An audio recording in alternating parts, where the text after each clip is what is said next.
ভাইয়া, কি করছো এসব? আমার কেমন জানি লাগছে। আমি কি করলাম? তুই তো বললি ছায়াবাজি দেখতে ইচ্ছে করছে। কিন্তু ওখানে কি সব দেখা যাচ্ছে, দেখে আমার শরীরে কেমন জানি লাগছে। বন্ধ করো না প্লিজ। আরে আরেকটু দেখ না, তারপর আরেকটু ভালো লাগবে। না, আমি আর দেখতে চাই না, তুমি বন্ধ করো প্লিজ। আরে পাগলি, আগে দেখ না কি করি। আমি ছায়া দিয়ে একজন অন্যজনকে কিস করার দৃশ্য তুলে ধরলাম। মিথিলার দিকে তাকিয়ে দেখি তার ঠোঁট দুটো নিজের দাঁত দিয়ে কামড়ে ধরে আছে, আর হাতের মুঠো বাড়িয়ে শক্ত করে চেপে ধরে আছে। ভাইয়া বন্ধ করো প্লিজ, আমি আর পারছি না। সত্যি কেমন জানি লাগছে। কেমন লাগছে গো?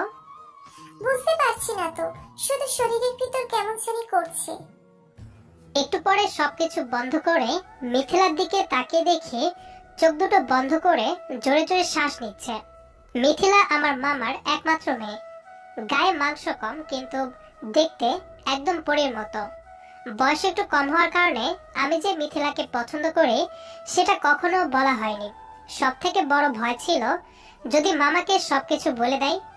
মিথিলাকে বললাম, মিথিলা, এই মিথিলা, বলো। যেটা ওখানে দেখেছিস সেটা কি সামনে থেকে করবি? কি বলছো বুঝতে পারছি না। আরে বোকা, ছায়াতে যা দেখেছিস সেটা কি তুই করবি নাকি? না গো, আমার অনেক ভয় লাগে। কোনো ভয় নেই, দেখবি অনেক মজা পাবি।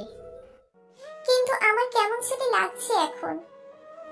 আরে বোকা, সেটাই তো বলছি, ছায়াবাজির মতো তুইও যদি তেমনই করিস তাহলে আর খারাপ লাগবে না, তখন অনেক মজা পাবি, বারবার করতে ইচ্ছে করবে। সত্যি? আরে হ্যাঁ বাবা, সত্যি। কিন্তু আমি তো পারি না, কিভাবে কিস করতে হয় সেটাও জানি না। আমি আছি না, তোকে সব শিখিয়ে দিব। আচ্ছা তাহলে তাড়াতাড়ি শিখিয়ে দাও না, আমার এখনো কেমন যেন লাগছে।